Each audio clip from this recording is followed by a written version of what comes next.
Good afternoon, everybody. Welcome to the City of Farmers Branch study session for Tuesday, June 20th. Our first item of business is A1, discuss regular agenda items. Councilman Roman? Yes, I've got one for J2. Do we have a construction timeline for that Hoya playground? We're there for Parks and Recreation, so it's 120 days from our level of intent. Okay. Say it again, Rachel, I'm sorry. 120 days from, From the letter of intent. okay.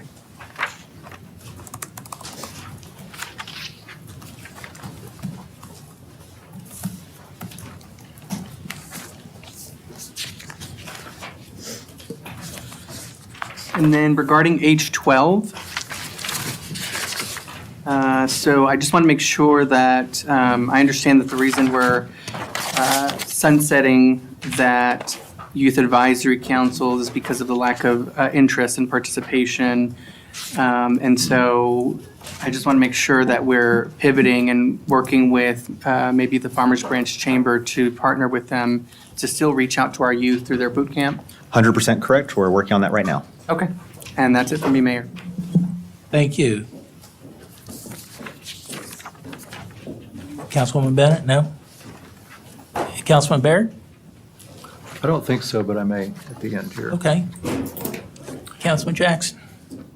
Yes, Mayor, H2 made a suggestion and wanted to know if it's made it into the resolution that paragraph C states that the multicultural event task is meeting monthly during regular business hours, and thought that we should make that language a little more flexible, or maybe I missed it somewhere else, but to allow meetings to occur outside of regular business hours if the task force, needed to. Short amount of time, I think limited number of meetings between now and the time that, we're expecting the event to take place, and just want to make sure that we're allowing the committee enough flexibility to meet. Yes, so we have a presentation today. It'll notate that although it is during business hours, we can also adjust the schedule based on the committee's availability. Okay, thank you, Rachel. And then in item H3, I don't know if,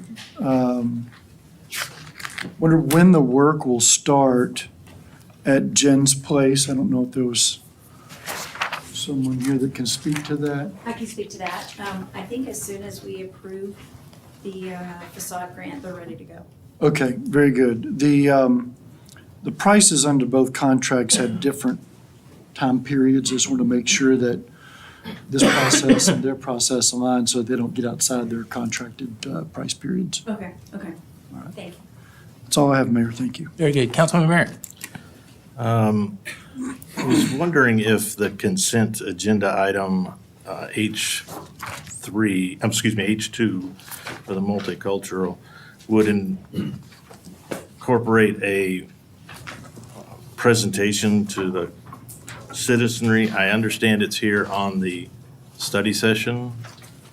I was wondering if the presentation would be duplicated or made available in its normal fashion. Is that the expectation? We're having it in study session and we're approving it in the regular agenda. It's not typically been our modus operandi. We study session and have it a period afterward for opportunity for input. So Sure, so we have that availability. I mean, you're able to pull it off the agenda for consent right now. So study session is formative. This is, the consent is approving the formalized process. Okay. But if you want to make any changes or edits, we will do that. that'd be fine. Thank you for that. Also wondered if we'd have the opportunity to elaborate on consent agenda. I'm sorry, I'm scrolling quickly. H6, I'm going to make a recommendation that we pull that off of consent and discuss that particular process. We'll see how that lands in the big chairs downstairs, as a friend of mine used to say. Additionally, I think the information that we talked about a couple of weeks ago on the calming, the traffic calming, that we have the 3 measures there. I think it would be good to elaborate on those as well for the residents to understand how the city now plans to work inside of that. And that would be 8, 9, and 10. 8, 9, and 10. That is correct. So you want, so let me go back. Sure. H2, do you want to have that discussion or review downstairs? I think the only premise that I have there, Mayor, is that we're discussing it in study session and moving forward in the process immediately in the same meeting. So from study session to the meeting, it's moving forward with little to no citizen opportunity to understand what's being proposed. Okay, so what if we, if there's additional discussion that needs to be had up here, we can do that, and then we can certainly put that and make that J3, I believe that would be, and have it downstairs. And then H 8, 9, and 10 would be J4, 5, and 6. I think it's important that the residents understand the nuances of how that will execute. I'm sorry, that's not, H2 is going to become J3. Right. H6, I'm sorry, becomes J4. And then H8, 9, and 10 become J5, 6, and 7. Mayor Lynn, one thing with those traffic calming measures, we discussed those as one item at the previous study session. They were kind of bundled together. Sure. Would you be okay if we bundled them again? Because they're all Happy to very do that. harmonious. So just make it J5. That'd make it easier for Ryan to discuss those, so he's going to repeat a lot of the same information otherwise. With that as well, Mayor. Okay, Thank so I'll you. have Ryan pull the previous presentation he used that described how we got to this point. Okay. So H 9, 10, and 11 will be J4. 8, 9, and 10, Okay. Would all the traffic calming. Right. It'd be J5. would be J5. Well, I thought J, J5. H6 is J4. Boards and conditions. oh, sorry. Yeah. And H2 is J3. Got it. Thank you, Mayor. That's, Okay, very good. You good there? Yep.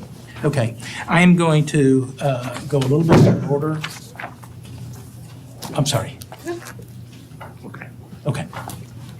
I'm going to go a little bit out of order. I want to move A6 to the next item and go ahead and have that discussion since we have representatives here who also need to be someplace else.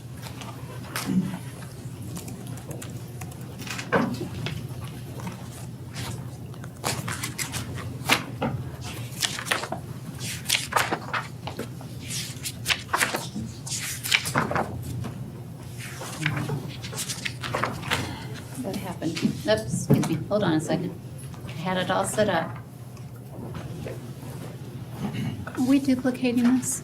Who's my IT person? What do you mean? You do the first slide? No, I had it set up to duplicate where I could see the notes. Oh, yeah. Let's see here.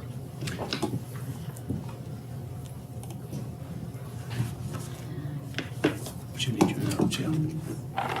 Somebody must have- Somebody changed the presentation. Yeah, it's presentation mode.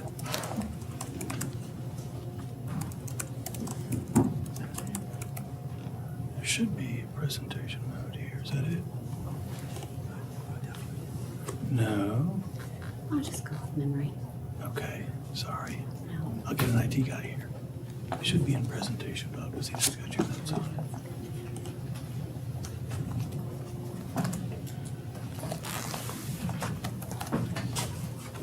Okay, That's all right. okay.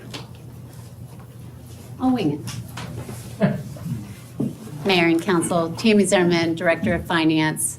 I get the honor of presenting the first item on the agenda, discussion of revisions to Mercer Crossing Public Improvement District Service and Assessment Plan.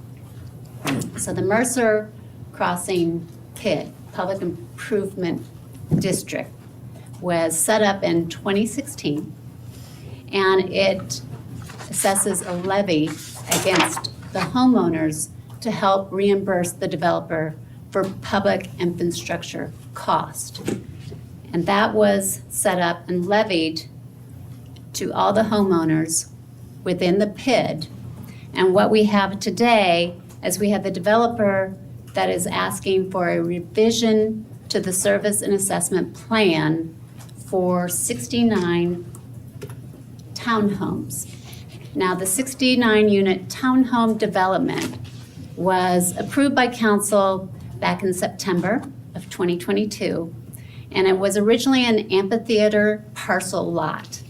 And it is developing it into, I believe, 13 two-story townhomes, and it includes 2 parks, a Mercer Park, which I believe is 4.6 acres, and a pocket park, which is 0.8 acres. So what the developer has done has gone ahead and paid for public infrastructure cost related to these 69 townhome development. That is your paving, your water, your sewer, and your storm water drainage.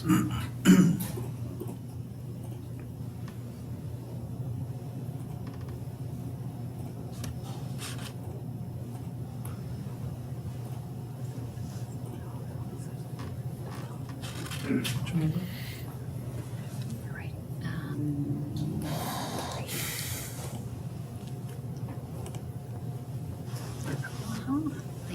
Thank you very much. All right, 4.5 acre Mercer Park and 0.8 acre neighborhood Parker Park. I was pretty close. The public infrastructure is already underway and it's to be completed in the next few months. The developer has put in the paving, the water, sewer, and stormwater drainage for these 11.61 acres. So the developer is estimating that the public infrastructure construction cost will be a little over $1.7 million. And they're requesting reimbursement from the PID, and it's based on the levy differential for these 69 townhomes. Now, MuniCap is our third-party administrator. They're the ones that help us with the administration of our PID. They follow the state statute in regards to the collections and the levy of assessments. They have provided an analysis that I've added to the end of this slide presentation that will go into more detail on this number right here, $679,772. That is the additional levy that would take what existing townhomes are assessed right now, which they're assessed currently $14,477, and it bump up these 69 new townhomes to the exact same levy amount, would create a differential of $679,000. Developer would have to absorb the difference of the $1.7 million that they've asked for minus the 679, so they would be absorbing over $1 million and public infrastructure cost that they PID wouldn't be able to reimburse them for. We have a timeline, so we're on step 1, where we're providing to council, we're asking for direction on if they wish to amend the assessment plan for the levy, additional levy for these 69-unit townhomes. Step 2 would be, we would come forward if the council approves this change to the surface assessment plan, or the SAP, or the SAP, however we want to call it. And they would call a public hearing to be held on August 15th. Documents would be made available to the public. Notifications would be sent out on step 3 on July 30th. One of those notices being to the landowner, which is the developer. Step 4, council meeting for the public hearing and approval of this updated SAP. Then step 5, city ordinance, along with the updated SAP, is recorded by Dallas County. And we have our annual update of the SAP. If we do it by September 19th, that gives us enough time to put these levies into the October bills that go out. So before I open up with questions, which MuniCap, our third-party administrator, is here and can answer any questions on the calculations, and a representative from the developer is here, I wanted to show you the calculations on that $679,000. So currently, the amphitheater parcel levy is our base rate, and that is the $319,000 right there. So scenario 1 in the green columns puts the 69 townhomes in the same levy category as existing townhomes. So remember, I mentioned previously $14,477 is what's currently existing for our townhomes. If we bump up these 69 to that same amount, it creates a differential of that $679,000. And again, this can only be applied to the developer's cost reimbursement. Scenario 2 is in the yellow. If the council does nothing, those 69 townhomes will be reclassed to the correct land use, which is a townhome, when the final plat is recorded. And the outstanding PID balance is then divided by more equivalent units. So the dividing number gets larger. So what that results in is a reduction in the annual levy to all of the homeowners. The principal and interest savings for scenario 2 is in this column right here, projected annual savings. So as you can see, the maximum savings would be about $47 annually or $2 to $4 monthly savings, depending on the land use. And I'm going to go back and open up for questions. And I do believe I have a representative from the developer here. We do. That may wish to speak. Yeah. So we can bring him up at this time.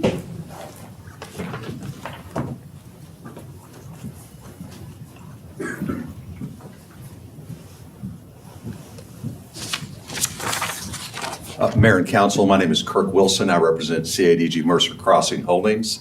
The action today that we're requesting is just a standard way we would move forward in any project like this where we have lot revisions. So these 69 lots were not in the original plan. Now there are 69 lots, and we're simply saying the assessment needs to be level over all project class types, and we need the $650,000. It doesn't seem like a lot in the scope of what we've done so far, but we've had to spend $1.7 million to add the 69 lots, and we would go to any other community and ask for the same thing, and that's simply to levy the lots properly, and then we would have our $650,000 at whatever point that we get reimbursed.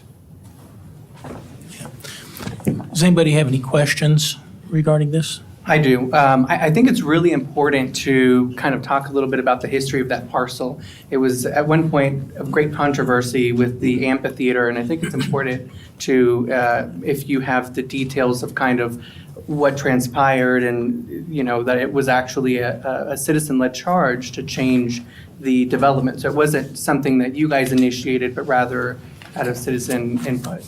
Yeah, it was my understanding, and I wasn't here for those changes, so if I said anything wrong, you can correct me, but it's my understanding that citizens in that community wanted to see a change for this particular parcel. We changed it, put the 69 townhome lots on it. We knew the costs were going to be around $1.7 million, and we'd always thought, hey, we'd get $600,000, $700,000 back on the reimbursement. So this is exactly where we expected the conversation to go, but you are correct that the change in land use was something requested by residents out there. We made those changes. Okay. And I guess I would also say, along with all those changes, were all the architectural costs that you incurred having to go back and change plans and draw up a whole new set of documents to accommodate that.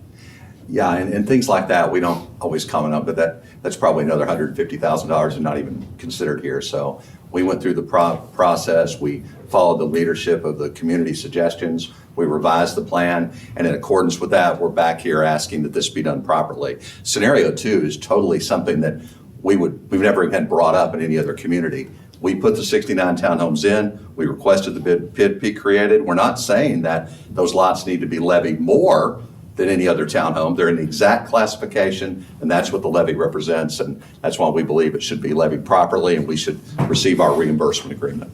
So the additional cost comes into play because the infrastructure required for an amphitheater is less expensive than the infrastructure required for 69 townhomes. Yes. Okay.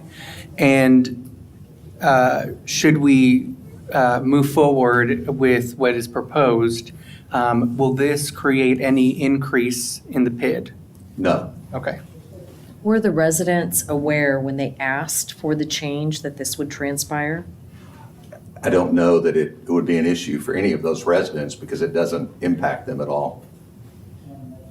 This is an assessment on these 69, so they didn't Right. exist before, so I'm sure But when they were nobody. asking, were there any conversations that PIDs would have to be assessed, things, there were other expenses that would be inferred to the next group? Well, no, I don't think that was ever detailed, but it wasn't anything that would be their responsibility anyway. Those homeowners, it doesn't impact them at all. It's simply us that had to spend $1.7 million to put the 69 lots on the ground. Right, but it will be their neighbors that it will impact, so that's my question. In what way? It will in fact impact their price point for purchase, because they're gonna be, have another assessment on them. And that's the biggest complaint that I hear from Mercer Crossing, is how many assessments they have and how much it's gone up over the last year, not just with homeowner taxes, but it's quite absorbent. And so that's my question. These will be their neighbors, so did they understand that they too, this next group, would incur the same type of assessments on them? Yeah, the same, yeah, exactly. So if you're buying a townhome on this 69 lot zone, the townhome over here in this area are paying the same. We don't have a differential, so impact on those people or none. Right. People that live there now, yeah. I just want to make sure we're not, yeah, thank you. Very good. So Go ahead. so the residents of the new townhomes are going to be paying the same PID that the residents today of the existing townhomes pay.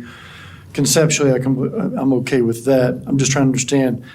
It looks like there's hardly any difference between doing the assessment now versus waiting until the property itself reclasses, other than $20 per unit, right? Well, I mean, I really don't even understand why scenario 2 is up there, but it is. So if scenario 2 is up there, the result of scenario 2 is all these people on the 69 are not going to have the same assessment level. I mean, I don't Well, really get that part of it. I believe it reclasses all of the Okay, all right, there you go. townhomes Okay. now, right?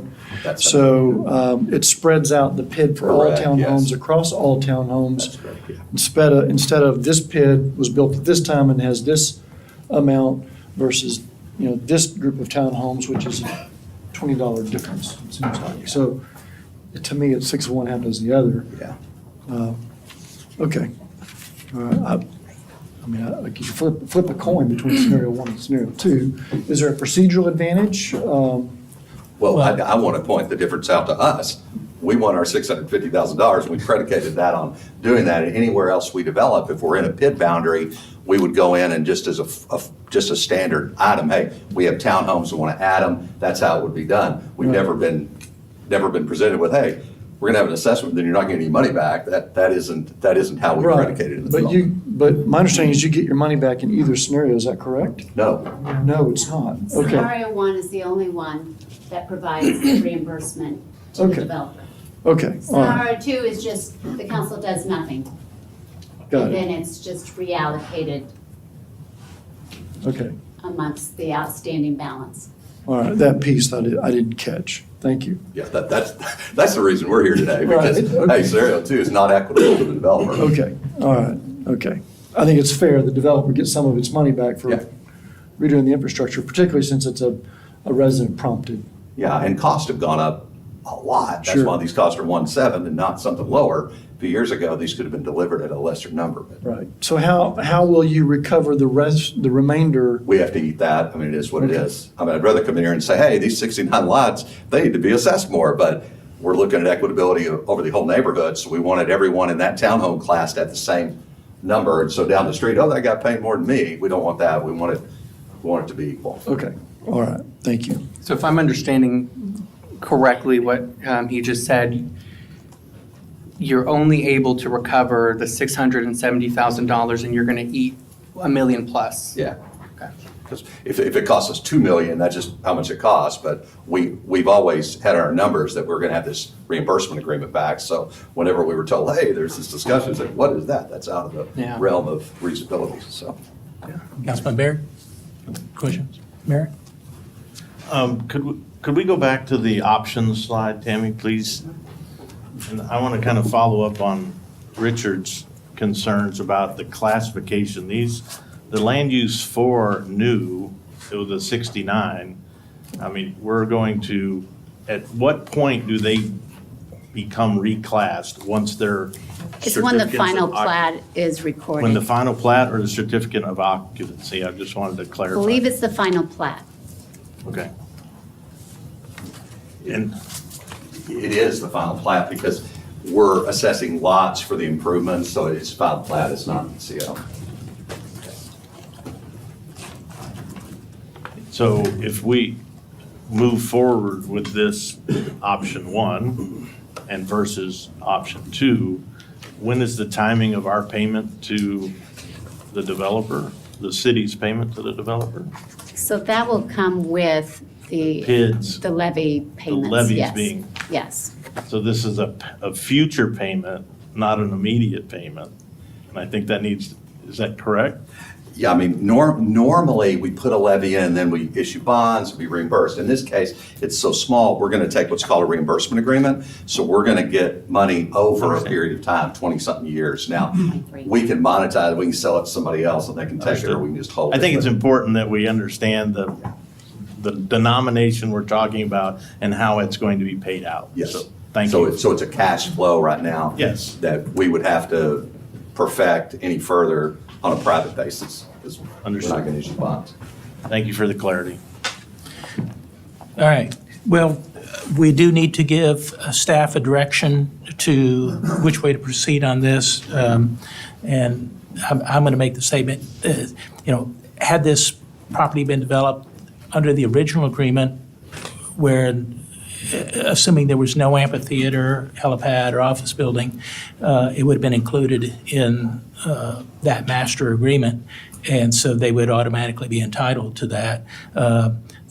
It's through their work, the developer's work, and accommodation of the residents out there that this is now being considered, and so I would urge council to tell staff to go ahead and move forward with this reimbursement as it's presented, and amend the PID to include that. Mayor, I would agree with that. I think also consider the tax revenue that 69 townhomes is going to bring Farmers Branch as opposed to an amphitheater or just a park. This is a plus, and we want to do fair business with our developer partners. So it makes sense to me that we would do option one. Yeah, I'd be in support of option one. The only thing I will ask for is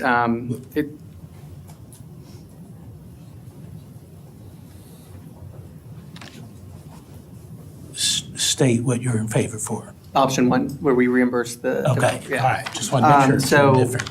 I do have one thing to ask of the developer, I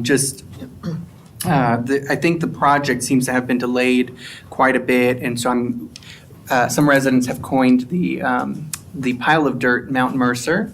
So it'd be helpful to maybe get a little bit of, maybe like a construction timeline so that we can effectively communicate with the residents about what is expected at different periods of time.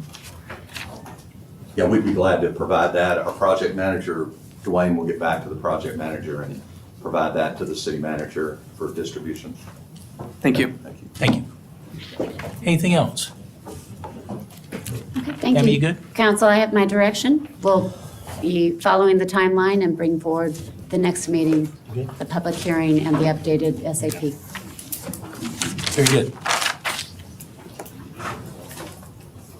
Okay, next up is item A2, receive a biennial update from the Arts and Culture Committee.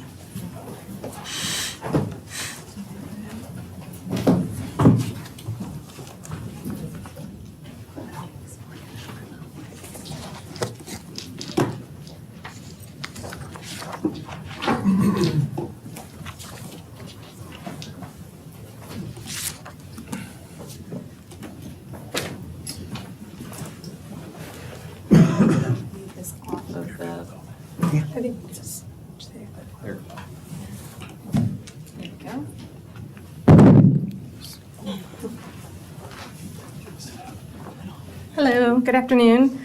My name is Natalie Masileo. I know some of you, but some of you are new faces. I'm the chair of the Arts and Culture Committee. I've been on the committee for 5 years, since I restarted it. I believe it was 5 years ago. I also teach at Dallas College here at Brookhaven campus. Been there for about 18 years, so it's nice to meet you. So here's our biennial update of what we've been up to, and there's a lot. We just won Board of the Year, so I'm gonna just fill you in with all the exciting things that have happened in Farmers Branch. Here is a mission statement we just came up with last meeting. I'll read it to you. Farmers Branch Arts and Culture Committee is a civic-minded, community-engaging organization committed to creating life-enhancing experiences through the thoughtful curation of a wide range of artistic expressions and cultural experiences. This image here is of one of our art students from CF Kelton Farmers Branch School District, where we put out a call for artists to wrap some of the electrical boxes, and we are also continuing to do more. Some beautiful work. And then also the image for the Arts and Culture District, some of the marketing for that. We meet once a month, the third Wednesday, and except for July and December, we have pretty good attendance, about 90%. And this is a mural from the Firehouse Theater, which I'm sure you've all seen. Oh, sorry. Again, the Arts and Culture has been recognized as Board of the Year in February in 2023, which is very exciting. Because of all the work that we've been doing. So we've newly formed the Arts District, named the Mustang Station Arts and Culture District. So we've sort of created a border for that. We have discussed the district branding package finalized, and the initial branding steps are underway. We've done the Rawhide Park electrical box wraps, which were 3 wraps, again, by students that we had did a juried exhibition for. We are also having a second contest where we're going to wrap 6 more boxes within the community, and there will be some that are dedicated to Dallas College art students, and those boxes will hopefully be wrapped by the campus. And then throughout the city, we've selected more high traffic areas so the citizens really get to see what we're up to. We've also assisted with the launch of the Hello Farmers Branch and Newly Arts and Culture newsletter, and that's been really great to sort of get out the word of what we've been doing so the citizens know the contests we have, the new sculptures we have put up, who's on the committee. I think last month I was featured, which I was pretty excited about. We've also had the You Are Beautiful piece installed at the Grove at Mustang Station. I don't know if you all seen that, but that was put up last month, I believe, or 2 months ago.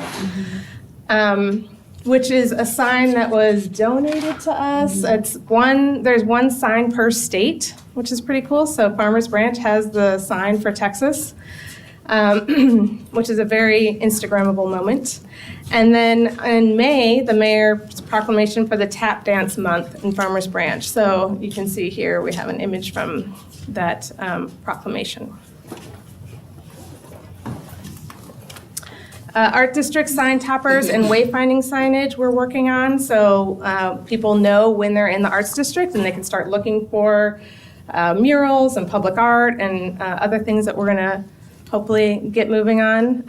We're doing installation of public art on the West Side Art Trail, which we'll talk about soon after this, which I'm very excited about. That's sort of my passion project for public art. We're continuing to develop of the Farmers Branch arts-related nonprofit organizations, so trying to get a 501c3 so people can donate money and we can hopefully do more projects throughout the city, not just focused on the arts district.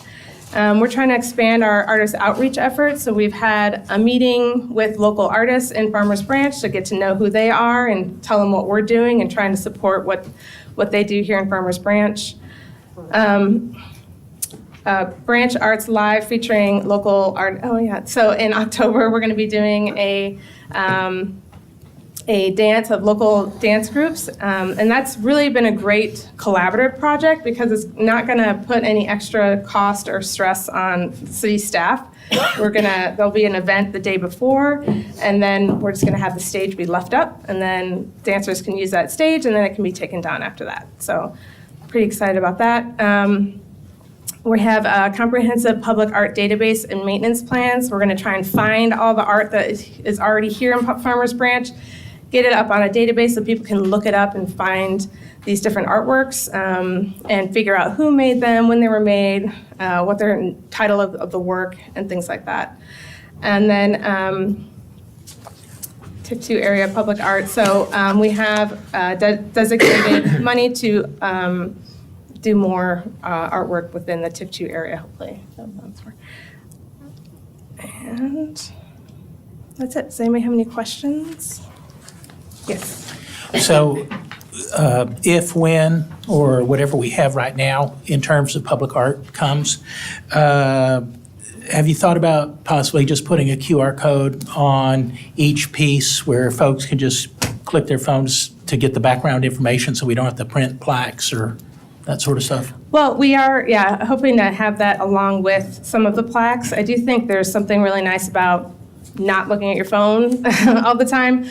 So looking at the work and just reading a little snippet, just to have the materials that it's made of and the title, but then also having a QR code with extra information, perhaps an artist statement or some sort of background information.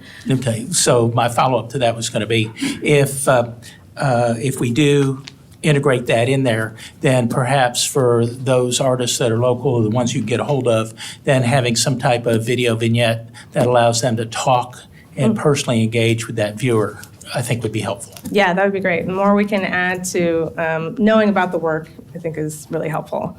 I just also want to say I really feel honored to be a part of the beginning of the Arts and Public Culture Committee. I think it's a really exciting thing to see a city like this be invested in the arts and want to create a community through art. I think it's one of the things that identifies a space and a place. I just came from Italy. I took a class there, and it's amazing to me how their culture embraces art and the history of art, and also the current, what's happening in contemporary art. It draws people in, it creates communities, and it's great to have the support of council supporting the arts. It's a rare thing, and I think I love seeing that happens in the city. So thank you for that. Talk about West Side Art Trail. Okay. I have one question, if you don't mind, Natalie. Sure. Thank you very much. Can you expand a little bit on the comprehensive public art database and maintenance plans, or what's the idea there? Yeah, so since we're trying to install public work on the West Side Art Trail, we've been talking about how to keep the artwork looking good, right? So we just don't even have a general idea of what we own already, as in terms of the city, Farmers Branch. So we want to make sure that perhaps becomes an agenda item or maybe a budget line where we're looking at art and thinking about okay, does this piece need cleaning, once a year? Or how can we make sure that this artwork stays pristine and doesn't fall to the wayside? So we want to make sure, we have all the information, because I don't think there is a comprehensive list out there. I mean, there's stuff on the website, but we want to get to know more, like what's it made out of, what's its perhaps value. It's amazing to me the value of some of the work that people don't even recognize. Like Dallas College found a Picasso in somebody's closet not too recently. And so, it's just recognizing what we have and perhaps putting a value on that, and then also deciding like how we can best keep it up and maintained.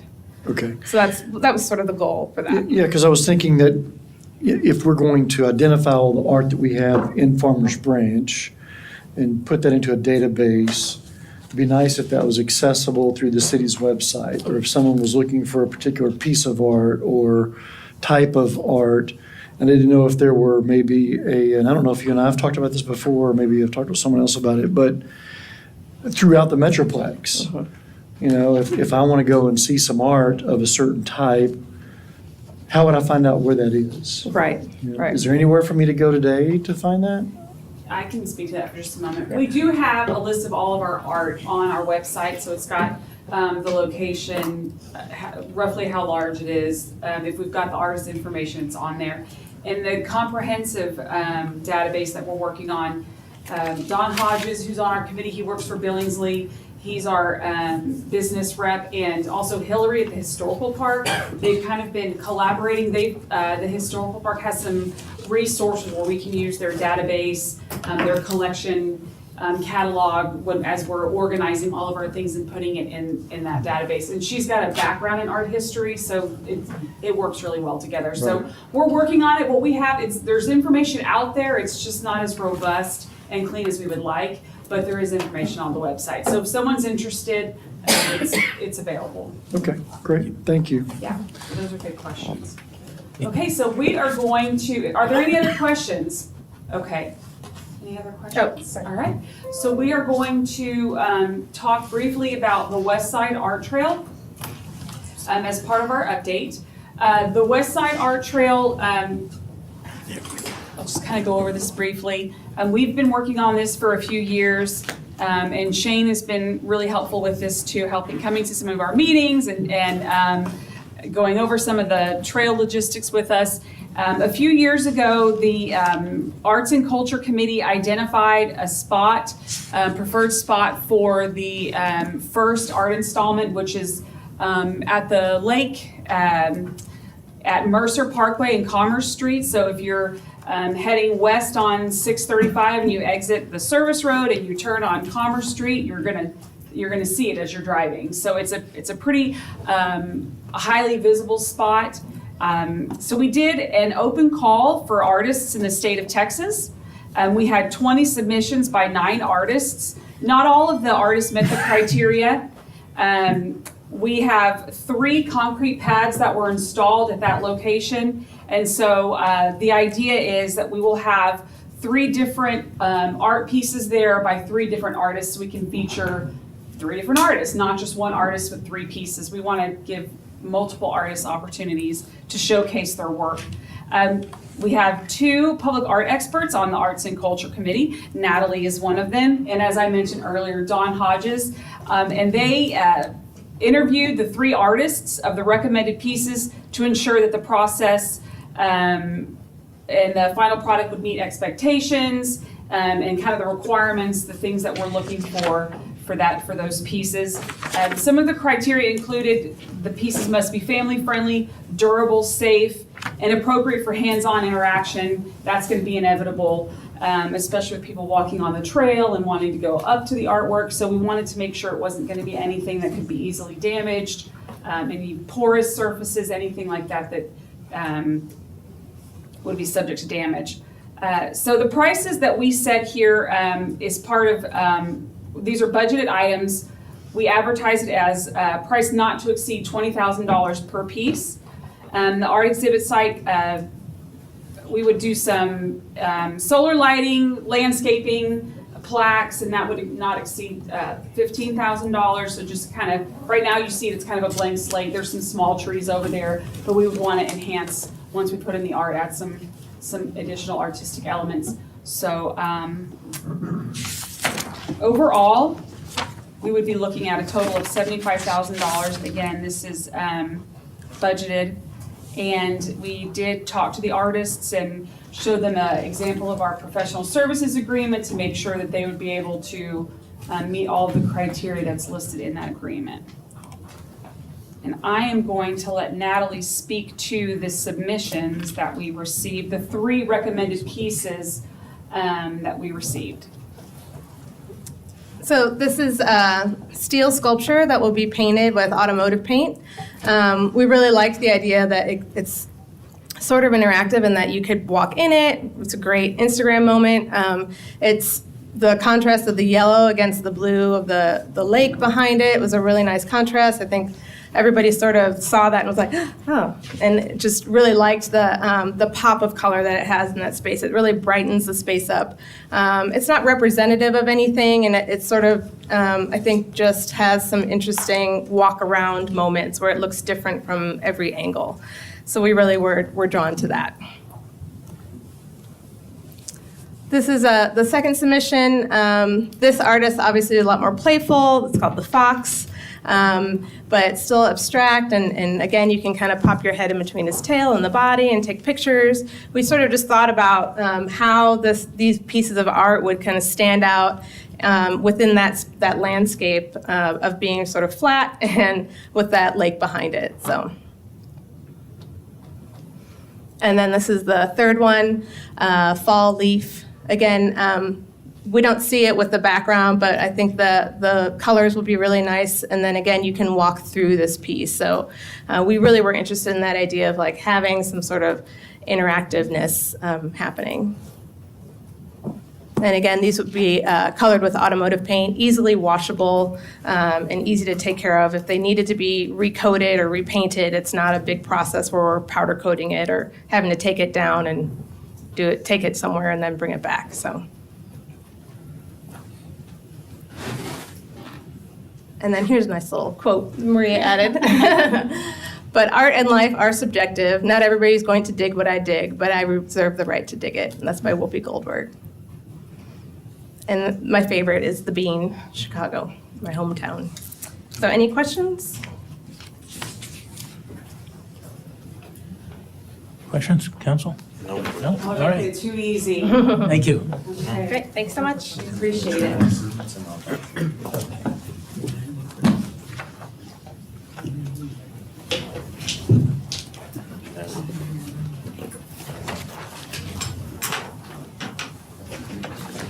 Very good.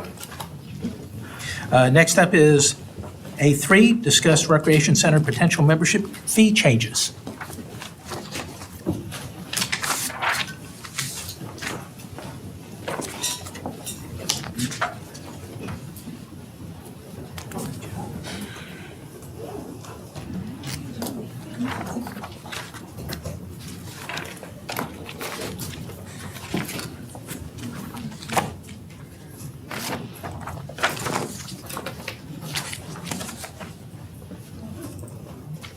Okay, good afternoon, Mayor Lynn, City Council, Jessica Alvarado, Recreation Manager. Before we get started, I want to tell you a story about a little girl who grew up in the Don Shulman Rec Center. It was memorable for its smell of crayons, Austin brand crackers, and sunscreen. One of her favorite memories was sharing the gym with Summer Funshine and the community. What better person to give this presentation today than that little girl, me? We have made significant progress since those times, though the scent of sunscreen still lingers through our facility, which we cherish. We must acknowledge that market rates have risen and we need to align ourselves accordingly. We contribute to our community's pursuit of improved health, enhance the strength of young athletes, provide an amazing resource to seniors looking to preserve their physical strength, and connect with friends. Today, I will be presenting a potential fee increase for our facility memberships that reflects the advancements we have made in providing recreational experience for our community. Let's begin by rewinding to 2004 and revisiting the initial state of the Recreation Center. It was a recently constructed facility representing a significant addition to the community. Membership fees were set at $15 for an individual resident and $22.50 for an individual non-resident, presenting outstanding value considering the Farmers Branch lacked such a fitness facility until then. One of our main objectives was to enhance the fitness area, which we accomplished by transforming one of our underutilized basketball gyms, consisting of 9,000 square feet, to a dedicated fitness floor. This expansion not only provided additional space, but also played a key role in doubling our membership base, enabling more residents to engage in physical wellness activities. The upgrade resulted in a modern and inviting environment, making the facility more appealing to our community members. With these enhancements, we have kept the same membership rate since they went into effect in 2004. As a result of combined efforts and success of the first and second phase renovations, our recreation facility has witnessed significant growth. However, this success has led to elevated overcrowding concerns during peak hours, specifically early morning and evenings. To address this issue, our staff is requesting an increase in membership and guest pass rates. The adjustment will help manage the demand and ensure a more comfortable experience for all facility users. Mayor Lynn, what about youth and seniors? You may be asking. I'm glad we're both on the same wavelength. With this proposal, we are continuing to take care of our youth and seniors. They will have their very own special memberships that will allow them access to the walking track and basketball courts that they currently have today.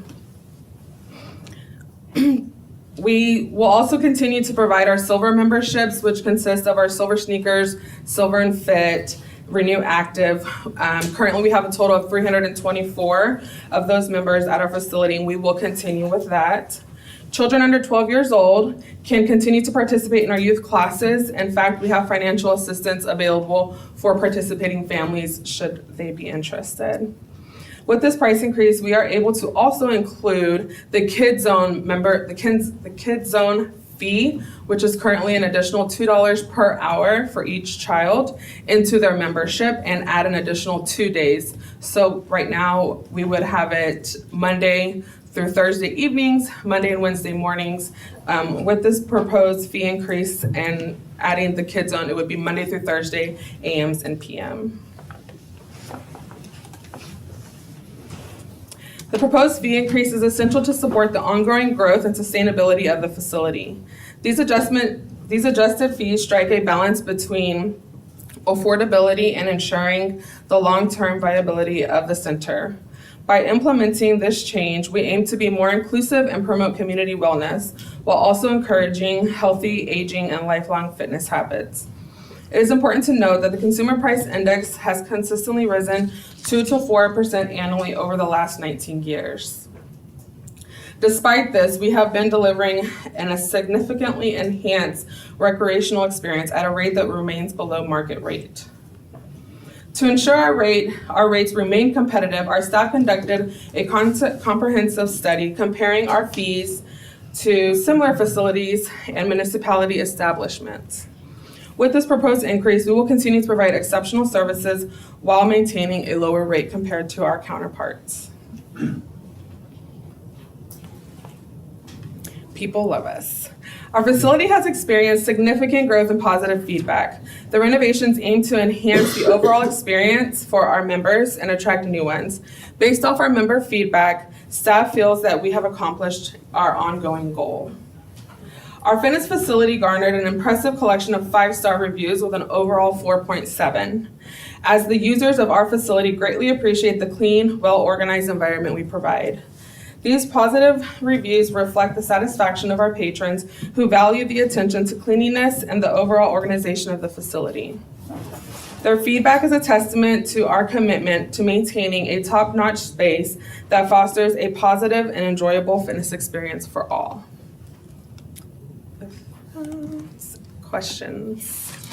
So I have a question right off the bat. I want to make sure that I'm absolutely understanding, because this sheet has monthly, Correct. and this sheet had youth and senior as annual. So for the youth and the senior package, the class, it's called Youth and the Classic, it'll be a one-time annual fee versus the sheet that you have is, these are the fitness fees that will be monthly, or you could pay them annually. But the Youth and Classic is a one-time yearly fee. Okay. And it currently stands as that right now. It's a one-time annual fee. So the top two on the spreadsheet are annual, Correct. and then all of the others are monthly. Correct. Okay. Council, anybody else have questions? Comments? I do, Mayor. What is an adult corporate membership? What is that? So we give our businesses in Farmers Branch the resident rate. And so if you worked at Brinks, you could come and get a resident rate membership. But so that way we can keep track of that in our reporting. We label it as a corporate and not just as a resident.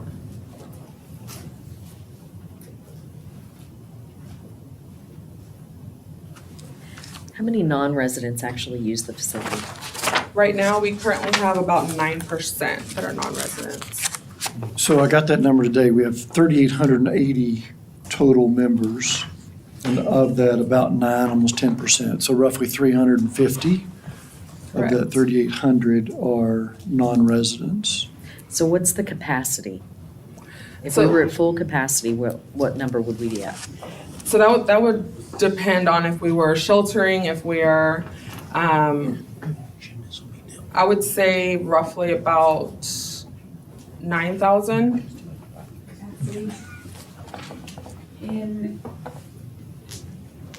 Yeah. Maria Mitchell, Recreation Superintendent, former rec center manager, thank you. It's gonna depend on the space, so overall though, in the facility, and Chief Latimer, you can probably speak to this too, as far as like, from a fire code standpoint, but we've had events in the recreation center where we've had about 650 people in the first floor of the building, so capacity isn't really the issue overall, it's just peak times. And with non-residents too, I know that's members, but we get a lot of non-resident day pass users in the basketball gym, so that doesn't necessarily account for memberships too. So that's something to be cognizant of, is even though we're talking about memberships, we get a lot of day pass users. So I would say if you're talking upstairs and downstairs for capacity, you could easily have 1,000 people in the building and be okay. I mean, we have over 300 kids in the building every day during the summer, and we're fine, so, yeah. No. I was just going to ask, Mayor, how would that translate into the parking lot at the rec center? Well, thankfully, we currently have our facility as well as Blair Elementary as a parking solution. One thing we look at too is kind of our class structures, and if we have more of a heavy load classes on a Tuesday night, maybe we move that to a Wednesday night, maybe it's a Saturday or Sunday when our numbers are lower. But that is something that staff is currently observing and working through. Okay. If I could, I'd like to ask another question, and that is, I'm trying to wrap my head around charging youths proposed $40 a year versus an adult $25 a year. And is there a reason that that's not? The adult resident will be monthly. Everything below the second line. Make sure you make these are annuals. Yeah. That's challenging. Okay, I'm sorry, I'm going back to the other sheet. Yeah. Never mind. That's okay. It wasn't. Yeah, it doesn't. Never mind. Any other questions? Obviously turns into 300. So I understand we've not increased our membership fees to the rec center since when? 2004, when we first opened our fitness. 2004. Correct. I'll make sure 10 years. everybody hears that. We've not increased membership fees since 2004. We know what's happened just over the last 3 years.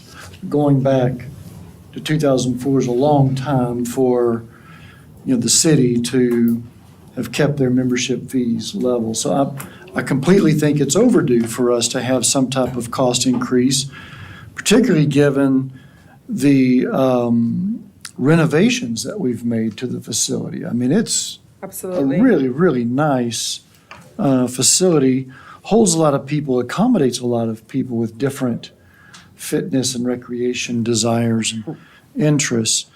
So I think that these costs, these increases not only should cover our costs, because as one item that was pointed out, just in the use of the wipes, right? Yes. We're wiping down equipment more today than we ever have before.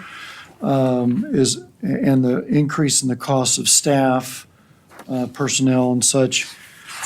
But also, I would hope that the purpose of this fee increase helps to manage the growth in the traffic between resident and non-resident memberships and to prioritize resident memberships, and that we have a good system for ensuring that residents are residents and non-residents are non-residents, and those are being Yes. assessed accordingly in our system. Yes, every October, when we get a new fiscal year, we have our front desk staff complete new membership agreements, and with the membership agreement, they have to show their government-issued ID. And so that's how we determine residency, and then it's then scanned into our system, and our fitness assistant recreation manager, she will also pull those reports and kind of keep up with those, so then we can determine kind of where we're sitting at with resident, non-resident, and as well as our guest pass users. Okay. And a family membership is a mom and a dad and verified kids residents of that same address? Yes, correct? correct. Up until they're 22 years old or still in school. Okay. Okay. Thank you. You're welcome. Jessica, what's the current cost recovery percentage that the recreation center is achieving? Right now, we are currently at 73. Very good. Yes. Thank you. Mhm. Do you think the new proposed fee and structure will raise that number? I suppose it will slightly. One thing we're looking at is offsetting our expenditures. And so with this increased fees, it'll kind of level us out and then we can grow from there. Okay. Thank you. Yes. All right. Anything else? Very good, thank you. Thank you.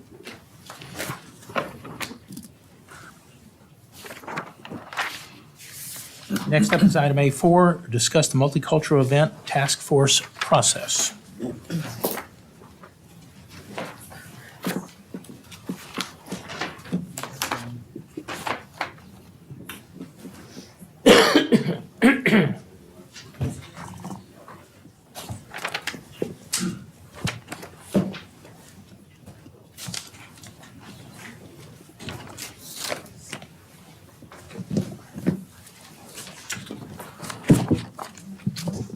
Good afternoon, Mayor and City Council. I'm Jeff Fairchild, Special Events Manager in the Parks and Recreation Department. Thank you for having me here today.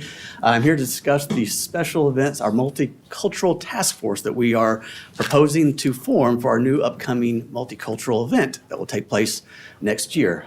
This presentation covers kind of the scope of the task force, how it will be made up, the opportunities to both within our community and beyond, and the purpose of what they will help to facilitate the launching and execution of that event. So just take you back just briefly, our last presentation, you last saw me here about in February, where City Council voted to establish this new multicultural event. It would represent cultures of the Farmers Branch community, theme-based music, art, food, traditions, customs of various countries. The launch date would be mid to late March of 2024. And last would be the forming of this task force made up of Farmers Branch residents and stakeholders. Just some pictures of what this new event would envision and possibly look like, minus the palm trees, not North Texas, but bear with me. So the purpose. I won't read verbatim there, but it's basically to advise staff on various components of an event, not limited to the theme, the logo, the entertainment, the programming, the decor, the food selections, layout, logistics, all of the above. So they would be advising staff on how best to present that to the community. Our meetings, I think we've touched on the frequency and when those could take place, just basically whenever the best fits the task force schedule.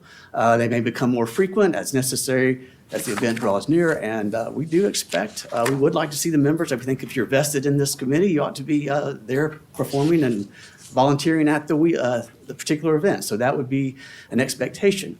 And then pending shall dissolve, future timeline there can continue as needed by the council as they see fit. So just kind of gives you a little background or a little purpose and the meetings of what this task force will basically look like. What will it consist of? Well, it's going to be up to 15 members, 3 of which will be Parks Department special events, myself, and the 2 team members that make up our special events team, and then the appointed members. This would be up to 12 total. The mayor and each council gets to select up to 2 based on the applications that are received by the city. And this is just kind of some general guidelines that we came up with, reflect the many diverse cultures and ethnicities that reside in Farmers Branch and have a desire to serve, or not necessarily residents of the community, possibly have strong ties, but have a background that is beneficial and relevant to the goals of the task force. So kind of giving you a little guidelines as when you, on how best to appoint these members. So what would be the next steps? Obviously, here today to discuss this, and then we're launching right into, pending the approval of council, would be to get the word out with the help of Mr. Brady here in the Communications Department and the Parks Department, working together to announce to the residents how to, the forming of this committee, all those interested parties, how to apply online. Stacy will be helping us facilitate with the boards, I believe it's the boards and commissions.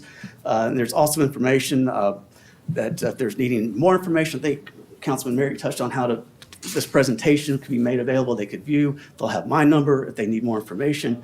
But you basically, we've got to, we need to get this thing going. And so we would give about a month, a little more than a month to get the applications in, the closing date there of the end of July, and then that time, month of August, to evaluate. I think there's some background that needs to go into this and checking and making sure that those applicants meet what the city is looking for, and then presenting that to council for task force selection. And then we're hoping to, by late September, getting this task force formulated, finalized, and ready to sit down and get to work. So that really is in the formation of this task force. And we're here. Any questions? So I do have a question. Are the people that would be on this task force, do they have to be registered voters? Okay. I think part of the application, because I'm just thinking to myself, if we're each kind of limited to two individuals per council seat, how do we ensure that we are not selecting somebody and overlapping a group? So if let's say I select somebody from the Hispanic part of my district and then the more Southeast Asian part of my district, and then Tina and I share a Southeast Asian area, what if she then selects somebody from that area, and he selects somebody from the Hispanic area in his district? So we've got now overlapping representation, and the purpose of the multicultural event is to have more diversity. Mm-hmm. So one of the things I thought of maybe we can put on the application questionnaire is we can encourage as many people to apply as possible, and then we can include in there, what culture do you represent or would you like to represent? That way, when we're talking about appointing people, that we can ensure that we've got a diverse group of people without overlapping representation. Would that be just a fill in the blank? I think so. I think in the application, I don't know what control you have on that, but if there's a way we can add that question, that might be helpful. Great. Jeff, you mentioned that we can have members on this committee that are not necessarily residents but have strong ties to the city. Can you give me an example of who that might be? Or?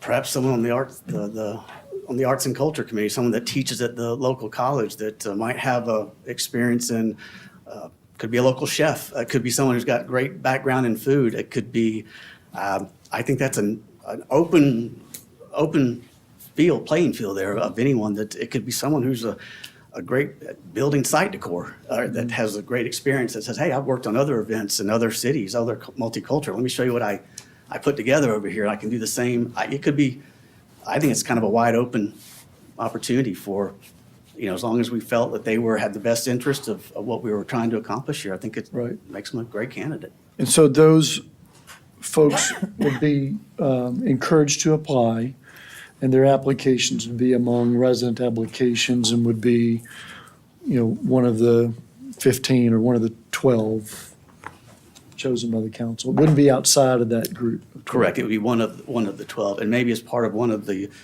and if you don't have a certain culture, perhaps, relevant skill, something that makes me feel like I can contribute to this, this task force, and maybe just, it's not the culture, it's maybe some other skill set that I have, or some background experience with that. That helped I think it would probably help council to better understand who this applicant is. Would that, Stacy, could you add that as well? Yes, yeah. So then as a council, we would have to sort of decide no more than a couple or three or of folks that are non-residents, perhaps to ensure that we have plenty of resident representation. Can you provide us with a questionnaire for the application? This is very different than the boards and commissions type of applications. So the questions need to be geared much more towards events, multicultural, what your relevant experience is, demographic, whether you're resident, non-resident, Can you guys do that for us? Is that something you can whip together pretty quickly for us to review? In the next, if the timeline that we propose, that would probably affect that, to have to put that together. So, But as Stacy indicated, she can update the application form. So I think we have an understanding of what you're trying to accomplish, and so So the answer is yes. I think so, yes. Okay. Thank you. Anything else? No? Very good. Thank you, Jeff. Thank you. Next up is A5, receive a report regarding the potential revenue and liabilities attributed to the Camelot landfill over the remaining life of the facility and discuss the residential solid waste collection fee.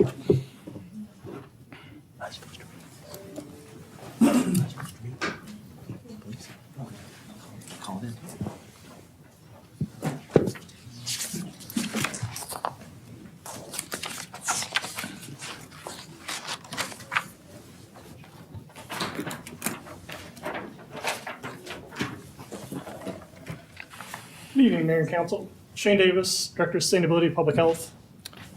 Last week, not last week, but a while back, one of my colleagues presented you, just some challenges you face in the future in terms of infrastructure projects. This is another piece of infrastructure you have that's quite an asset to you. And so as we go through this talk, my mind was listening to what Ryan presented to you. What ways could you find ways to try and address maybe some of the issues he's brought up? And so that's part of the presentation toward the end. But first, I know a couple of y'all are new to the council, so we're going to talk to the landfill and give you a brief overview. Talk through some of the challenges we face in terms of the landfill over the life of the site. And then we'll look at again, this is a 20-year projection, but the estimated revenues, liabilities, and kind of the net proceeds from the landfill based on what we know today. We'll talk to, how realistic is that going forward? But that's the intent of the presentation. So first up, just an overview.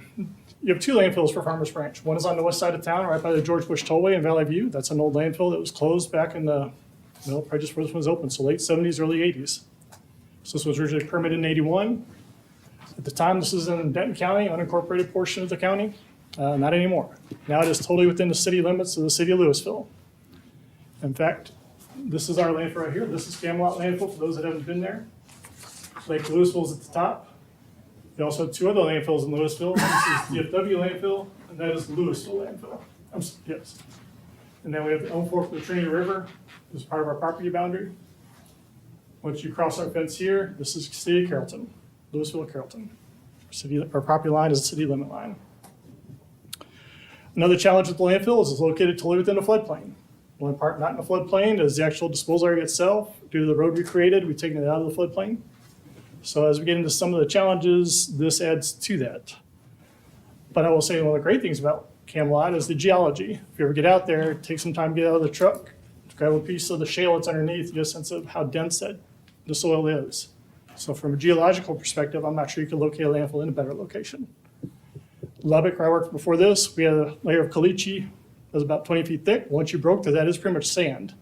So it was not good soil out there. We actually had to use an alternative liner out there just because of the lack of clay material we had in West Texas. So our landfill is operated by Republic Services. Camelot Landfill TXLP, when you see contracts, that is Republic Services. Each one of their landfills or hauling units has its own entity name. They have a life of site agreement.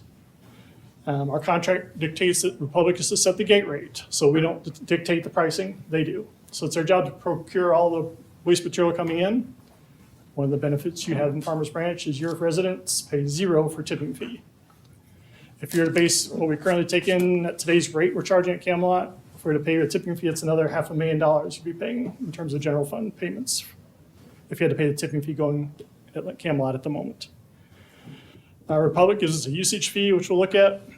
The royalty payments, they also provide host fee support. We'll talk about host fee to City of Louisville. They also pay the equalization fee as part of our settlement agreement.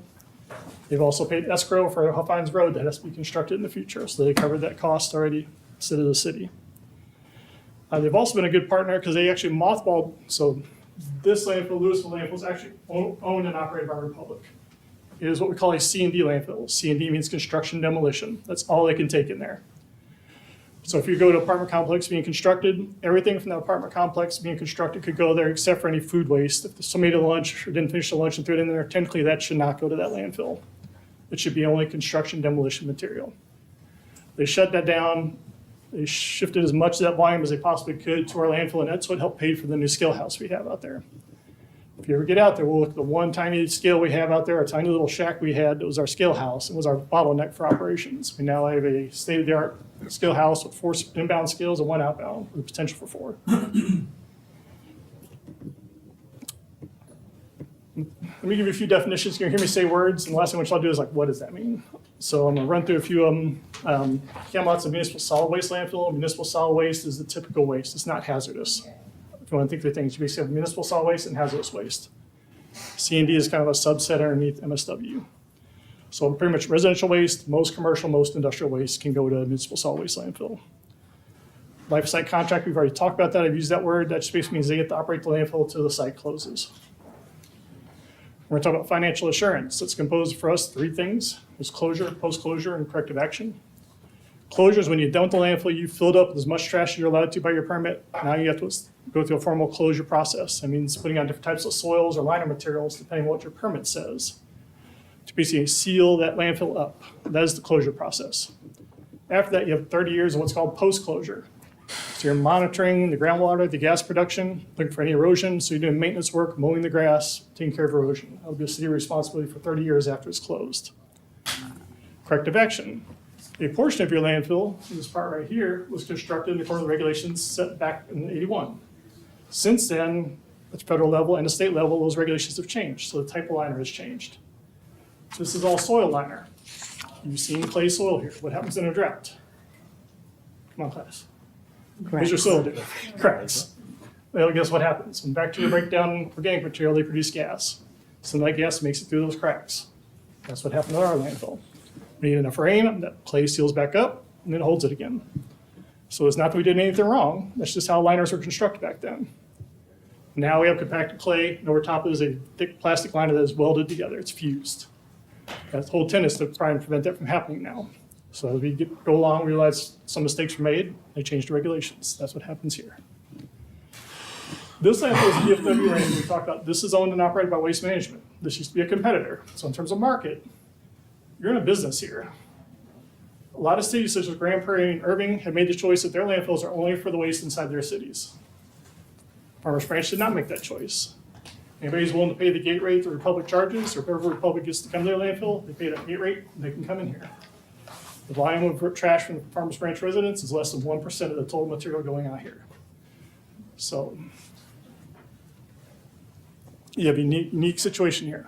This was a competitor. This is, for all intents and purposes, closed. They're getting so close to filling it up, they can take like a couple hundred tons a day. That's all they can handle and still fill in the areas they have left. And they're starting to go through the closure process. I covered all my definitions. Oh, you hear me say capacity of a landfill and airspace, those are the same things. It's the volume of, you can think of a landfill as a 3D warehouse with no sidewalls, no roof. By your permit, based on the slopes, you have a number of cubic yards you can use to dispose of trash. So as a landfill, your goal is to pack as much trash as you possibly can into that 3D structure you have out there that no one can see until you're finished building it. So what are the challenges? Our current balance in our closure post-closure account is about 3.1 million. Because of the size of the landfill, once we got the permit amendment in 2018, when I say we need to put gas collection wells in, it's not a voluntary thing anymore. It's based on regulations, which is typically any waste 5 years old or older has to have active gas collection in it. If you go out to our landfill now, it is covered with landfill gas wells. One of the things I want to show you what a gas well looks like. And so you wonder, why are we going to put wells back in the same place we've already put them? When you construct a landfill gas well, you want to pull from below the soil. What you don't want to do is pull oxygen into your waste. That's where you get a fire. Underground fires. I will resign today. No, I won't resign, but I don't want to go through that. But the problem is you got to stop that slotted pipe somewhere below the ground surface. So you're not pulling air into the landfill. But your landfill is doing what? It's getting taller now with the expansion. So guess what? Anything above that slotted pipe, we're not pulling gas from that location anymore. So at some point in the future, we have to go back over top of those wells, drill down to where we stopped, and actively pull gas out of that section. So these are kind of the challenges we face. We use our closure post-closure fund for this. You have to put a gas collection system in. It's one of your closure costs. It'd be great if we could wait till the very end and drill all the holes once. The problem is the amount of odors you're going to produce at that landfill are going to be you're going to have odor issues, you're going to get in trouble with TCQ. So they just don't allow you to do that.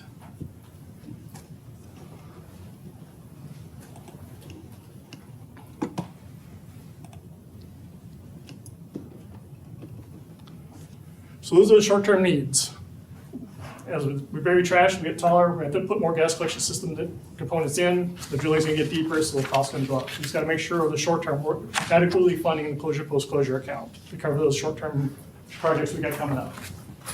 As you'll see, long-term, the site should produce enough revenue to cover the closure post-closure costs into the future. But short-term, that's my biggest concern, is getting that account balance up a little more to make sure the next few years we're good in terms of projects that are coming along. The other challenge you have out there over the life of the site is a 4 million cubic yard soil deficit. At a landfill, you use soil to cover on a daily basis. If you're not going to fill in that area of trash for 180 days, you have to put on what's called intermediate cover, so that's additional soil layer. When you go through closure, you need even more soil to cover that up. It's 2 feet of soil. So it's a lot of soil you use at a landfill. We don't have enough to get us through the life of the site. The other challenge you face is it's located within a floodplain. So let's say TxDOT, that big soil stockpile that's along 635, let's say for some reason they didn't need that. Well, man, we'd love to have that out there. The problem is we don't have the place to store that much soil on site. We can store some of it, but we can't just go dump soil into a floodplain. You have to do an offset, or you have to, there's floodplain regulations. So this kind of the challenge with Camelot is where we store soil, how much can we handle at a given time? So with the last contract I had with Republic, we amended it to go back to the contract. The contract has a cap for the amount of waste they can bring in per year. So they can't just fill the site up in 10 years. There's a maximum cap for each year.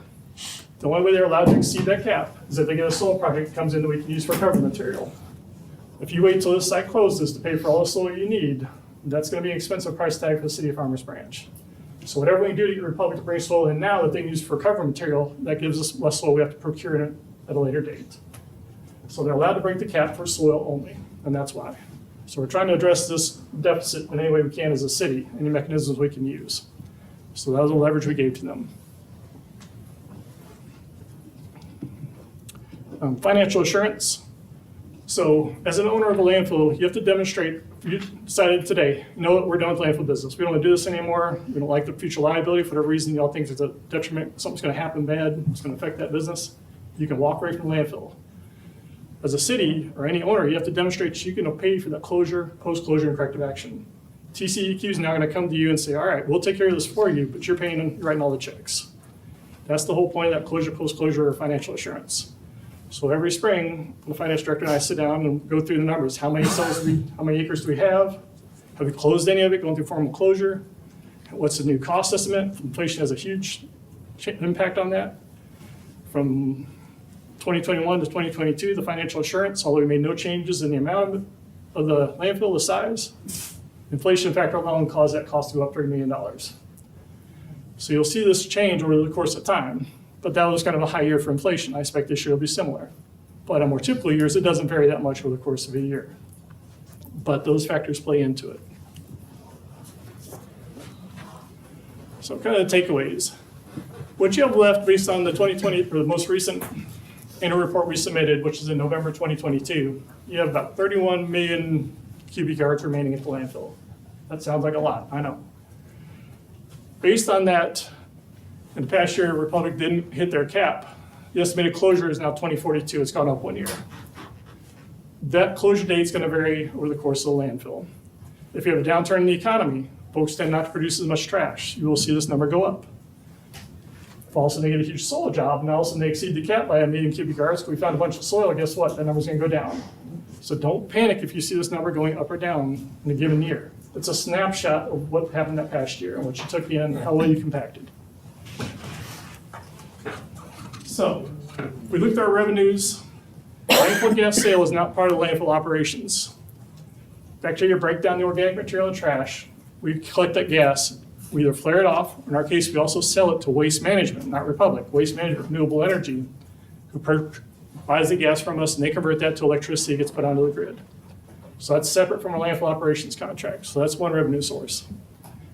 Part of our contract is Republic Services pays us $1 million a year, whether they take 1 ton of trash or more of the cap. They got to pay us $1 million a year. They also pay us 16% of their gross revenue for what they make out there.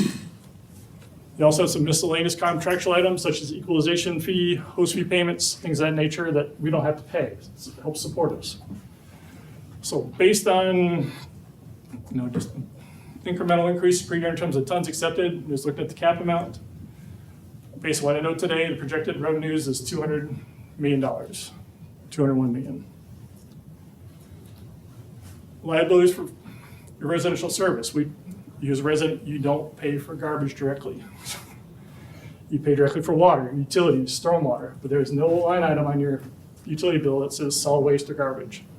I live in Dallas, I pay $38 a month. You're an anomaly in the state of Texas and probably across the nation. At one point in time, I first started, I think Houston didn't charge a fee directly, but that was the only one I'd heard of, and I haven't gone back to check it to see if they do yet. As part of our settlement agreement, we got the landfill expansion. All the other landfills are paying a host fee, so it's not like we got treated differently. We're finally playing the same rules as everybody else. For every ton of garbage we take in, we pay the city of Louisville $1.20. Louisville landfill does that, and so did the FW landfill when it's operational. This is your financial assurance, so net, closure, post-closure, corrective action, that's what that stands for. Keep in mind, every time we install a gas collection system, that was part of our closure cost, so we can kind of net that out. The estimate today is $32.6 million. The total estimate of liabilities, $134 million. Do the math, and you get, at the moment, you're looking at $66.8 million extra. That's over the course of 20 years. You have a nice asset here, but in 20 years, you have to figure out what are you doing next. I realize that's probably not going to be your choice as a council, but you need to kind of start thinking about those things too. Because at that point in time, this number goes up. You're not paying disposal at the moment. Like I said, if you're paying disposal, you'd add another $500,000 a year at the moment based on current rates, and each year that rate's probably going to go up. So for 20 years, you're looking at another $10 million that would be added onto that just at today's rates. So what could you do to kind of address some of the other issues of the city we face? Like I said, I just kind of looked at what our neighboring cities pay. The $38 is me in Dallas. That's what I pay. Plano, Carrollton, Capella, you can kind of look those up and see online, but ranges typically from $20 to $40. If you get further out, I think Prosper and some other cities for that pay much higher amounts. But that's kind of what other cities are paying around here. Based on the current house count we have, $5 a month, you're looking at about $500,000 per year. $10 per month, 1.1 million. It certainly doesn't address all the projects that have been brought up in the past. We wouldn't try to address them all, but it gives you some other mechanism you could look at. And so it's just something for your consideration as a council. Other cities have taken this philosophy, so I want to bring it to your attention as something for discussion. And also just to educate you on the landfill in terms of what it looks like financially in the future. Any questions about what I presented? Otherwise, I'll sit back and listen to y'all talk.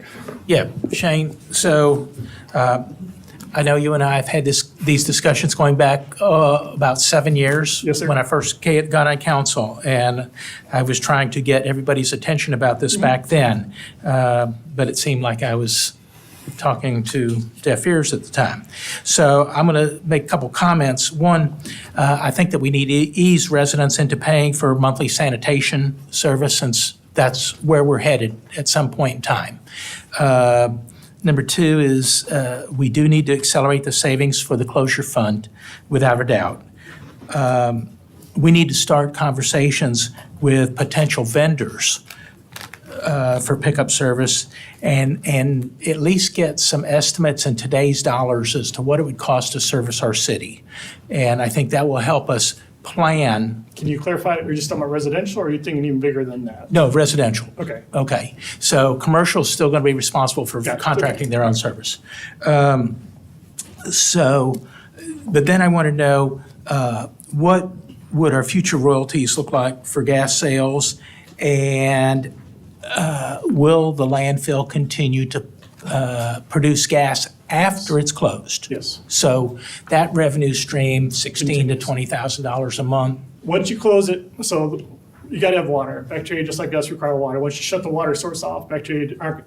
I pulled newspapers out of landfill 30 years ago, especially in Lubbock. You can read them just like today, they're just yellow. They don't smell great, but they're completely legible. Nothing's happened, even though it's very thin paper. It shouldn't decompose like that. If you don't get any water to the organics, it doesn't matter. Nothing's going to happen. So that's the big thing. That's the whole point of a landfill. You're trying to create a dry tomb, as they refer to it. And so once you put that cap material on there, water should not be getting in. If it is, then that's not supposed to happen. You have a problem. But that's the intent. It stops the decomposition because you're reducing the public health issue, the concern of gas migrating away from your landfill and causing an explosion somewhere else. You want to keep that gas inside the waste disposal area. It will continue to produce gas probably for another 10, 15 years easy. At that point in time, you may just end up having to flare it because there may not be enough to generate enough revenue for the developer to do the project. But yes, it will continue. Okay, all right. Obviously, you touch on future earnings from landfill, trying to offset some of these costs, but I'm more responsible than that, and certainly more conservative than that. So, I do think it's important that we start preparing today. In my mind, we're 7 years behind. And again, collecting some revenue to be in a dedicated fund for that closure. And cities, so a lot of cities have enterprise funds for solid waste. You don't hear. They give you some flexibility. A lot of them do that to kind of make sure they got the money to cover this liability that's hanging out down here too. And that's kind of the point of why I just instead of the enterprise fund, the ones that have landfills especially. Collection wise, I don't think too many cities do it just for collection. Are y'all aware of any? Okay. I mean, I should know for the finance department. But I know for the ones that typically have a landfill, that's their biggest concern, for that liability that hangs out there, make sure they got that adequately funded. Absolutely. Okay. Let's go around the table for questions. Councilman Merritt. Thanks, Shane, for the presentation. It is a daunting liability that lies in front of us, and I think we all have a responsibility, as the mayor said, to recognize that. You made two points that I wanted to drill into a little bit. One is the deficit. I'm gonna use the term deficit. Yes, sir. We have to make that up some way, shape, or form. How is that going to? I mean, that's a cost that I'm not sure. Is that in some of these numbers that we're seeing here? It's in There's a lot. the closure number accounts, that's where that So it's in number the goes. 3.1 that we saw earlier? It goes into this number. Okay, That's your biggest cost for closure is soil. If you don't have it, you gotta buy it. And our engineers are very much aware of our deficits, so they calculate it into the closure cost based on what we know today. okay. So that's already been accommodated for. But So when we go if you back. bring that number down, that gives you anyway, more. You get- Gives you more, agreed. So on the, I think it's a prior slide, it's maybe on the landfill challenges slide, right here. Currently, we have about a $3.1 million post-closure account budget. We obviously have some maintenance and operations that you've alluded to already. Given, magical powers, what should that run at an annual basis? Is How's the that- better one is north of 5, Okay, but we'll spend some more this year. Like, we're looking at design right now, trying to get way ahead of the design this time instead of waiting. The flare was an absolute nightmare. We still haven't finished. The flare's up and burning. We're still waiting on 3 parts from that project y'all approved 2 years ago to come in for supply chain issues. The blower's not been connected yet. The blower's been sitting out there. We can't use it until we get 2 more parts. and the next question may be a combination between yourself, Ben, and Tammy. We currently allocate $1 million in the post. We have been now, yes, the past couple of years. Yes, the past couple of years, our approach has been to place $1 million into that fund from from a fund. I'll be careful which fund it comes from. But that has been the action of the council to move monies into that for the last couple of years. Okay, very good. Thank you. Yes, sir. Councilman Jackson? Thank you, Shane. For the $38 that you pay a month in Dallas, do they have 2 times a week Nope. garbage pickup? It's once a week, 95-gallon cart, once a week recycling, 95-gallon cart, once per month brush and bulk. And any metrics around the development of the west side, how that's increased our garbage? I can still look at I just assume, I realize it's gonna even out over time. So if you have a bunch of kids home summertime, you produce a lot more garbage than some of your neighbors do. Certainly the case at my house right now, everyone's home from college and our garbage cans get filled up pretty quickly. So of course, it depends on the number of folks in your house. But there's an average number I can look at and tell you, okay, the west side of this many homes, 1,100 homes, whatever it may be, there's your impact to solid waste. I go pre-development, post-development, and give you, here's what we're seeing. But the existing fund has absorbed that cost because we're not paying anything at all. Correct. For garbage pickup, but we've added all of the residential, Yes. space out there, and so that's increased our garbage output. It has, yes. Yes. Okay. But also luckily, so is the amount of garbage going into our landfill because DFW's closure has greatly increased that number. Okay. It's the balance between the cap and what we can get in there, so. And so your suggestion is a $5 or a $10 a month garbage charge would add 500 to $1 million in an annual accrual to our closure account. Whether we go closure, post-closure, or the general fund, that's kind of what your direction's gonna be to finance, or myself, I guess, both of us. It's your, Okay. it'd be your decision to make there, where you want it to go. Okay, and then one last question. The more landfill we have, the more garbage we add to the landfill, the more gas we have. I would anticipate gas revenue to increase, but the older some parts of our landfill are, begin to decline in gas production? That's a fair assumption. Okay. Yeah, most of the organizations are broken down towards the bottom. So you're Okay. also trying to see some of that decrease, but also gas is gonna follow the path of least resistance, so it may migrate, but it's probably not being generated from the bottom. That's a fair assumption. Okay. I mean, one of the things we can look at is the market change right now, so I'm on what you need to know, I'll try to make this quick as possible. I purposely chose what we're doing now for gas to energy. There's 2 ways you can go. You can try and make pipeline quality gas, or you can sell it to someone like this who makes electricity by running engines. Going through an expansion, I want to minimize the chance of odors. Whatever we do to be the best that ever we could be, going through that landfill expansion process for 10 years, that's what I was going to do. That's why I put in a bunch of wells, reduce any potential odor we could produce. Pipeline quality gas has very little to no tolerance for oxygen. Engines have more tolerance, they can handle about 2%. It means if we need to, we could pull harder on the wells if we had any type of odor coming up with the engines we have. Now we've got the expansion, we've got the entire landfill covered, we've been pulling for a while. One of the things I'd like to look at in the next couple of years is possibly switching to pipeline quality, which may change may change this number, but that's what we need to look at. Is there a financial incentive to? Right, but there's also a cost in converting over to that pipeline To us, quality. the developer. So we would still just get royalties for what we sell to them. Okay, I put all the costs onto that developer, we would just get kind of like what we have now. You pay us a royalty for what you make off of your sale. Okay. That's what we're doing with the county. got it. Interesting. Okay, thank you. Yes, sir. Is there any scenario that would allow us to extend the useful life for the city residents? The only way you can extend the life would be to reduce the amount of material going out there. Based on our settlement agreement with Louisville and Carrollton, we cannot go any higher or any wider. That's part of our settlement agreement when we got this expansion. And our agreement with Republic They're there to operate the life of the site, but as far as like, it's one thing, I mean, Mayor's brought this up before, he's championed this cause in terms of trying to create a brush mulching program out there. That service, to my knowledge, is not offered in that part of Denton County, so there is a need. The floodplain creates a little bit of a challenge because we thought through this when we went through the expansion, so we have 10 acres we would take out of the floodplain for mulching, composting operation out there. Still, there's quite a bit of money, at least over $1 million, if not $2 million to construct a pad. Someone's got to pay for that. As a city, we made it pretty clear the first go-round of discussions, we weren't going to pay any money, but we wanted this out there. So it's put a lot of onus on our current contractor to pay that, to construct that and get zero revenue out of it. So Republic didn't have a real strong incentive to, as much as they want to keep the landfill going too, a lot of the financial burden would fall on our landfill contractor to support another party that's operating out there.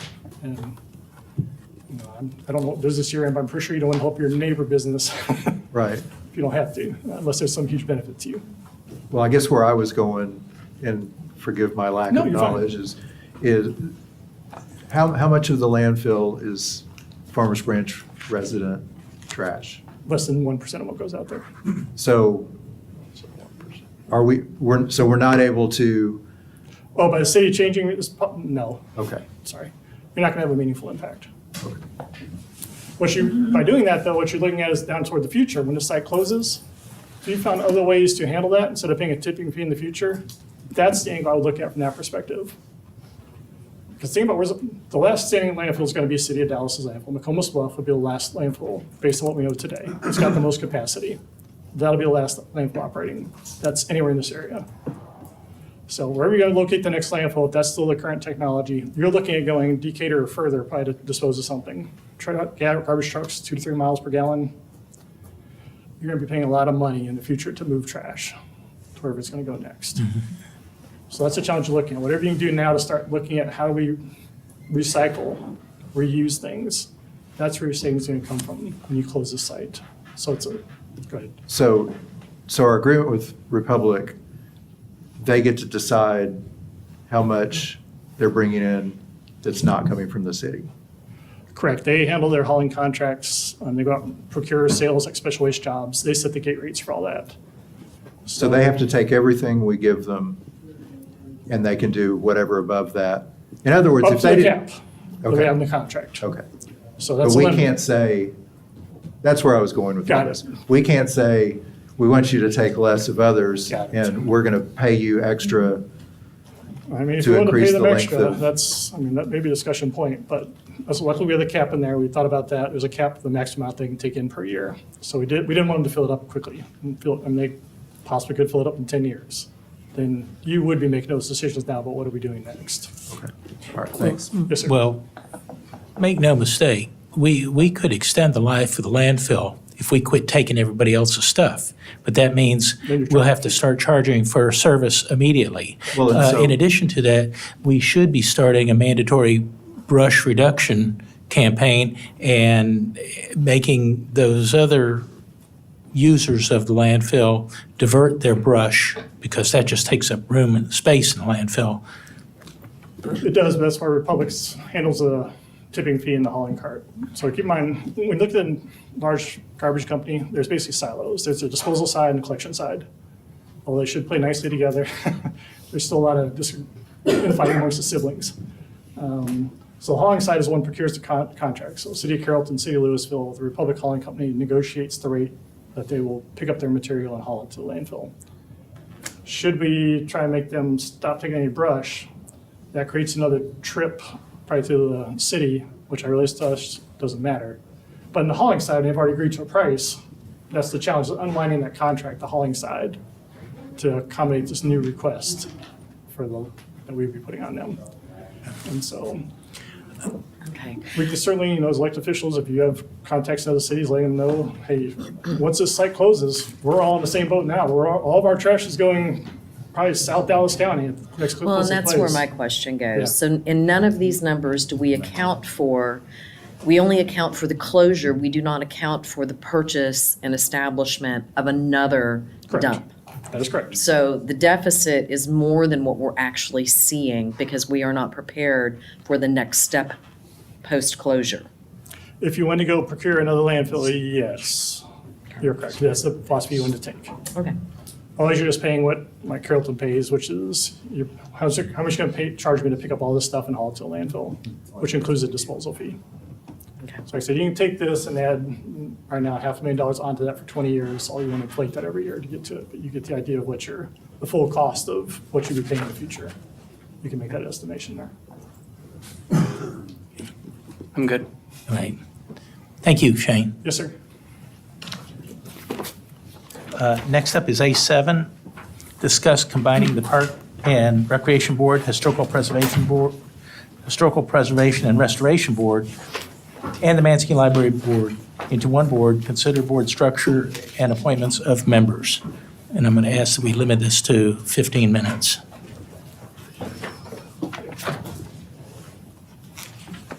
Okay. Good afternoon, Mayor and Council. Stacy Henderson, City Secretary. I'm here today to talk about the proposed board consolidation for the Parks and Recreation Board, the Historical Preservation Board, and the Mansky Library Board. So at the recent board appointment workshop, which was held on May 24th and May 31st, Council, along with discussing appointments, also discussed board efficiencies and structure. So part of that discussion included combining the Parks Board, Historical Preservation Board, and the Library Board, as these boards are advisory boards to City Council, and they all fall under the Parks and Recreation Department purview. When reviewing these boards, combining them, it was discussed how you can have a broader approach and perspective with the varied boards. You could allow for a better allocation of resources and allow for more resident engagement through subcommittees. So let's talk about subcommittees, what those are, how they work, so we can have a better understanding of that. Subcommittees are a smaller group of board members that meet in numbers less than a quorum regarding a specialized project. So for example, if you would like to take a subcommittee for the Parks Board and they would like to work on reviewing a certain park and certain amenities that they might need for the future, that's a specialized project, and they can then reach out to members who have residents that have mentioned an interest in that particular focus and take part in those meetings as that subcommittee.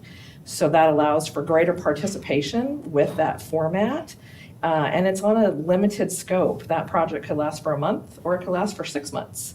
And then that portion is complete, as opposed to rather than a 2-year commitment that you have as a regular full-time board member. And then some boards have 3-year commitment. So at the council workshop, you discuss when reviewing that board that it may consist of a 9 regular member format and 2 alternates for a total of 11 members. But you could break that down and it can consist of 4 Parks Board members, 3 Historical Preservation Board members, 2 Library Board members, and 2 alternates. So items to consider for today that were discussed at that workshop is maintaining the current board structure as it is and approve the slate list exercise that was completed that day, or consider combining the boards, their board structure and term, and requirements that would require an ordinance amendment. So you would need to put within the, if you want any certain requirements, they would need to be outlined in that ordinance amendment as well. So that is, a recap of the board discussion. And I'm happy to answer any questions, help you through any sort of processes you might have. I do have questions, but it sounds like since we moved it to the regular agenda, I'll reserve my comments and questions until then, and I may ask you to repeat that summary since we'll have, Okay, sure. it sounds like we'll have some people there, so I want to make sure that they're privy to that summary as well. Of course. Councilwoman Bennett? Likewise, I agree with him. Mr. Baird? Good. All good. Same. Okay, very good. Stacy, could I ask just one question for clarification? The one that was moved to regular agenda was the consent item and does not include these boards, is that correct? That was my understanding. So is this item moving to the regular agenda as well? This was just a study session. This is item just a study proposed. session. I just want to make sure we're clear on that one, because the other agenda item wouldn't Yeah. allow discussion on that because it's different boards. It will still be just a study session item, but we're going to discuss it downstairs. Perfect. Gotcha. Just want to make sure Stacy was clear on direction. That's an augmentation of what we discussed earlier. Providing another. Yes. Very good. Okay. Next is item A8, which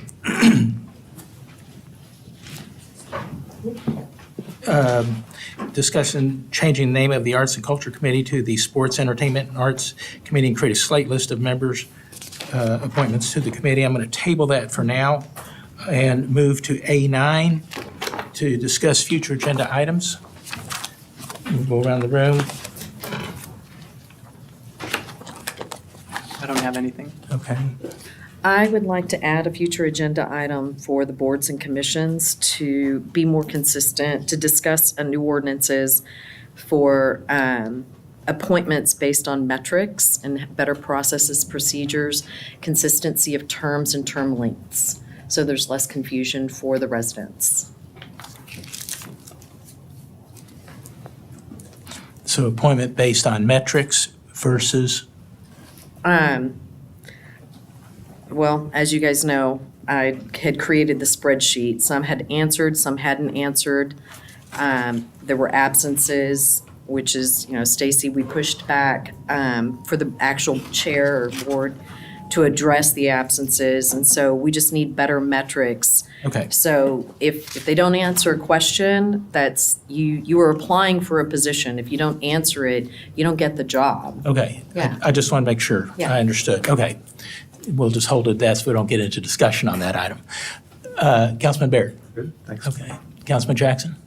No additional items, Mayor, but I did send you an email regarding the Code of Ethics enhancement. I'd like to see that one come to council. I got that this afternoon, so. Thank you.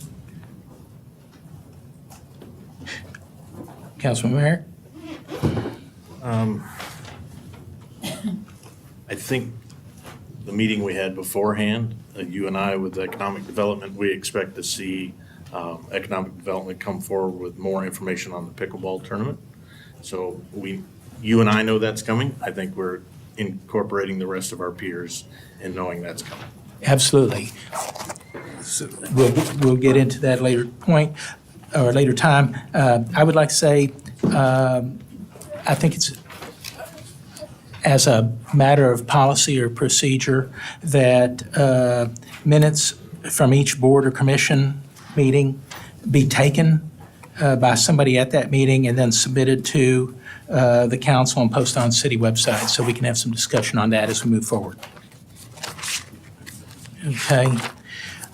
With that, we are going to move to executive session. Item B1, which is council may convene into closed executive session pursuant to section 551-087 of the Texas Government Code to discuss economic development incentives for Project Frito. And item B2, which is council may convene into closed executive session pursuant to section 551.087 of the Texas Government Code to discuss economic development incentives for Project Eisenhower. We're going to recess for 10 minutes to let everybody leave and then get food and come back.